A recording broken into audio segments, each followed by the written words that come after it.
Hello नमस्कार दोस्तों। हम पढ़ रहे हैं बीकानेर का इतिहास और आज हम पढ़ेंगे राव कल्याणमल के बारे में। ठीक है, तो ये अपना बीकानेर और बीकानेर के हम एक बार वंशज कौन कौन हुए हैं उनके बारे में नजर डाल देते हैं। तो सबसे पहले 1465 से लेकर 1504 तक हुए राव बीका।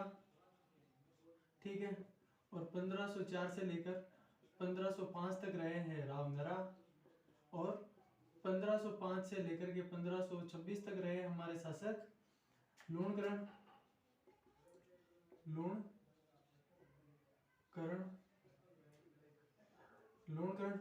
और 1526 से लेकर 1542 तक शासक रहे हैं राव जेत सिंह।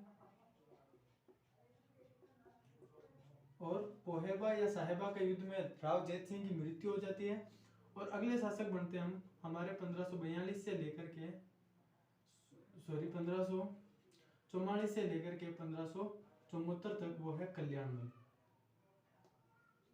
राव कल्याणमल।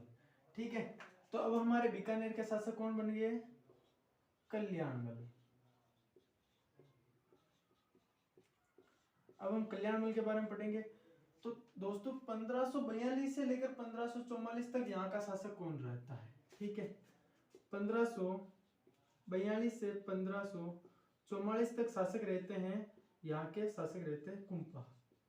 ठीक है, कुंपा किस प्रकार शासक बना कि पोहेबा के युद्ध में राव जेत सिंह की मृत्यु हो जाती है और मालदेव ने बीकानेर का शासक किसे बना दिया? कुंपा को बना दिया। ठीक है, तो अब हमारे 2 साल तक शासक कौन रहे हैं? कुंपा यहाँ के शासक रहते हैं। ठीक है दोस्तों, अब वापिस ही कुंपा को हटा करके कल्याणमल कैसे शासक बनता है वो हम देखते हैं। तो देखो, कल्याणमल को मैंने आपको बताया कि जेत सिंह का एक मंत्री हुआ था, उस मंत्री का नाम था नागराज। ठीक है, उस नागराज ने क्या किया? कल्याणमल को सिरसा गांव में ले गए थे। कहाँ ले गए थे? सिरसा गांव में। ठीक है, अब क्या होता है कि एक घटना देखनी है हमें कि बीकानेर के शासक उस टाइम कौन थे? कुंपा। और दिल्ली में शासक कौन था? शेरशाह सूरी था। कौन था? शेरशाह सूरी। तो दोस्तों दिल्ली का शासक शेरशाह सूरी था। उस टाइम अपने जोधपुर का शासक कौन हो जाएगा? जोधपुर का शासक हो जाएगा मालदेव। कौन हो जाएगा? मालदेव हो जाएगा। अब ये शेरशाह सूरी क्या करता है? जोधपुर पर आक्रमण करता है, अर्थात मालदेव पर आक्रमण करता है। उस टाइम एक युद्ध होता है, उसका नाम है गिरी सुमेल का युद्ध। कौन सा युद्ध होता है? गिरी सुमेल का युद्ध। कब होता है? 1544 में। 5 जनवरी 1544 के दिन गिरी सुमेल का युद्ध होता है। गिरी सुमेल के युद्ध में शेरशाह सूरी मालदेव पर आक्रमण करता है। इस युद्ध में शेरशाह सूरी का साथ कौन देता है? कल्याणमल देता है। कल्याणमल। अब आप कहेंगे कि यह कल्याणमल शेरशाह सूरी का साथ क्यों दे रहा है? देखो, ये मालदेव है, ये कल्याणमल का क्या है? शत्रु बन गया ना, क्योंकि मालदेव ने बीकानेर पर आक्रमण करके कल्याणमल के पिताजी को हरा दिया था। तो कल्याणमल का ये मालदेव क्या है? शत्रु है। और शेरशाह सूरी इस पर आक्रमण कर रहा है, मतलब शेरशाह सूरी मालदेव का क्या है? शत्रु है। तो ये दोनों जब इसके विरोधी है मालदेव के, तो कल्याणमल शेरशाह सूरी का क्या देगा? साथ देगा। और इस गिरी सुमेल के युद्ध में क्या करते हैं? मालदेव को क्या करता है? पराजित करता है। अब पराजित हो गया ये मालदेव, और मालदेव ने किसको शासक बनाया था बीकानेर का? कुप्पा को शासक बनाया था। ठीक है, तो अब क्या करेगा शेरशाह सूरी? कल्याणमल को, कुंपा को हटा करके शासक किसको बना देगा? कल्याणमल को बना देगा। तो इस प्रकार हमारे 1544 में शासक कौन बन जाते हैं? कल्याणमल। तो अब इनका शासनकाल 1544 से लेकर के 1574 तक। ठीक है, यहां तक इनका शासनकाल रहता है।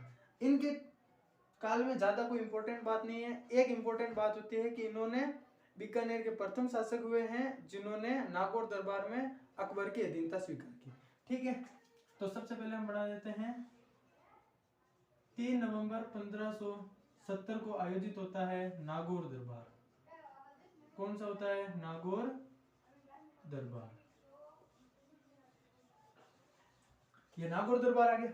नागौर दरबार में क्या करते हैं कि बहुत से राजा आते हैं और अकबर की अधीनता स्वीकार करते हैं। ठीक है दोस्तों, तो हमारे कल्याणमल जी भी आए अधीनता स्वीकार करने के लिए, और ये अपने साथ अपने 2 पुत्रों को भी लेके आते हैं। कौन कौन से पुत्र हैं? एक पुत्र का नाम तो है राय सिंह, ठीक है, और दूसरे पुत्र का नाम है पृथ्वी सिंह, ठीक है। बीकानेर के अगले शासक राय सिंह बनेंगे और एक पुत्र है पृथ्वी सिंह। अकबर क्या करता है कि इस पृथ्वी सिंह से प्रसन्न होकर के इनको एक जागीर दे देता है, वो है गागरोन की जागीर, ठीक है। हम पृथ्वी सिंह के बारे में भी यही पढ़ लेते हैं कि पृथ्वी सिंह को कौन सी जागीर दे दी? गागरोन की जागीर। अब पृथ्वी सिंह जी कहीं करे कि गागरोन में बैठते हैं और एक कविता की रचना करते हैं, उससे उस मतलब ग्रंथ की रचना करते हैं, उसका नाम है वेली कृष्ण रुक्मणी। इस ग्रंथ की एक रचना करते हैं। इस ग्रंथ में होता क्या है? भगवान कृष्ण व रुक्मणी के विवाह का वर्णन किया गया। रुक्मणी के विवाह का वर्णन किया गया है। और इस ग्रंथ के बारे में दुर्सा हाड़ा क्या कहते हैं? दुर्सा हाड़ा जो है वो इस वेली किशन रुक्मणी ये जो ग्रंथ है, इस ग्रंथ को क्या कहते हैं? पांचवा वेद और 19वां कुरान, ठीक है। अब इसको पांचवा वेद और 19वां कुरान क्यों कहते हैं? कि 4 वेद तो पहले से है और पांचवा वेद इसको माना है, और 18 कुरान पहले से ही उपलब्ध है, तो इसको 19वां कुरान कहा है। और इस ग्रंथ की रचना होने पर एल.पी. तेसीतोरी, कौन आते हैं? एल.पी. तेसीतोरी, इसका पूरा नाम है लुई पास्चर तेसीतोरी। लुई पास्चर तेसीतोरी इस पृथ्वी सिंह को एक उपाधि देते हैं, उसका नाम है डिंगल का हीरोन्स।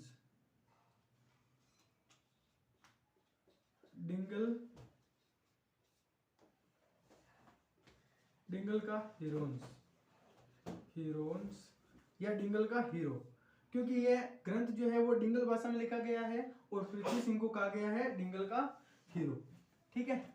और 1574 को कल्याणमल की क्या हो जाती है? मृत्यु हो जाती है, ठीक है। नागौर दरबार में अधीनता स्वीकार की 1570 को, 1574 को कल्याणमल की मृत्यु हो जाती है।